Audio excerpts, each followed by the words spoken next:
가을 작물을 심기 전에 퇴비를 뿌리고 밭을 갈아주는 시기가 되었는데요. 이번 여름 장마 피해로 저처럼 텃밭이 엉망이 되신 분도 있으실 거예요. 이왕 엉망이 된 거 새로운 마음으로 잡초도 정리하고 밭을 갈면서 봄에 가졌던 설렘을 다시 느껴보려고 합니다. 저는 처음에 퇴비와 비료의 차이도 몰랐어요. 주말 텃밭에서 퇴비는 주는데 그러면 비료는 따로 구매해야 하나 싶었거든요. 그래서 많이 알아봤는데 결국 퇴비로만 밭을 가꿔도 되겠다는 판단을 했습니다. 초보 농부일수록 퇴비로만 밭을 가꿔도 되는 이유를 설명드릴게요. 먼저 퇴비와 비료의 차이를 아시나요? 퇴비는 흙에 주는 영양제, 비료는 작물에 직접 주는 영양제라고 구분하시면 이해가 쉬운데요.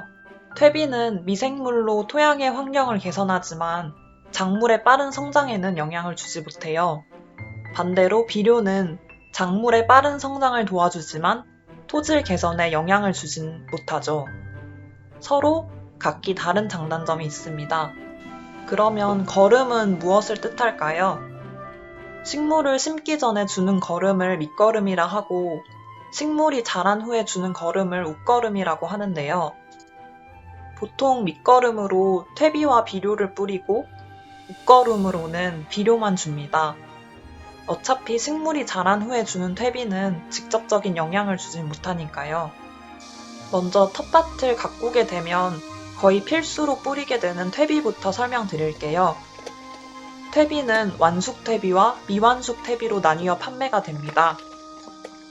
퇴비는 잘 발효된 완숙 퇴비 상태로 뿌려서 작물을 심어야 하는데요. 하지만 완숙 퇴비는 미완숙 퇴비에 비해 유통할 수 있는 기간이 짧기 때문에 가격도 2배가량 비싸더라고요. 그래서 시중에 판매되고 주말 텃밭에서 무료로 나눠주는 가축분 퇴비는 대부분 미완숙 퇴비라고 보시면 됩니다. 퇴비는 한 평당 5kg 정도 뿌리면 되는데요. 땅을 30cm 정도 뒤엎은 후에 퇴비를 뿌려주세요. 이때 흙과 섞지 않고 2주간 방치해둔 다음에 섞어주시면 되는데요.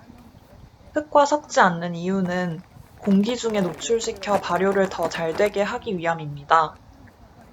미완숙 퇴비이기 때문에 이 발효 과정이 정말 중요해요. 잘 발효된 완숙 퇴비는 미생물로 양질의 토양을 생성하는 데 도움을 주지만 미완숙 퇴비는 가스가 발생해서 병충해 식물에 악영향을 주기 때문이죠. 시중에 판매하는 비료는 대개 화학 비료라는 것을 아시나요? 왠지 화학 비료라고 하면 인공 물질 느낌 때문에 거부감이 들 수 있는데요. 하지만 화학 비료는 화학적으로 합성한 물질이 아니라 염화칼륨, 암모니와 등과 같이 자연에 존재하는 물질로 만들기 때문에 자연 순환에는 문제가 없습니다. 화학 비료는 잎과 줄기 성장에 도움을 주는 질소, 꽃과 열매 성장에 도움을 주는 인산, 광합성을 촉진하고 양분을 축적하는 칼리로 나뉘는데요. 마치 고농축 영양제와도 같아서 농가의 작물 생산량을 증대시키는 역할을 하죠. 하지만 과다하게 사용할 경우 유해 물질이 발생할 수 있습니다.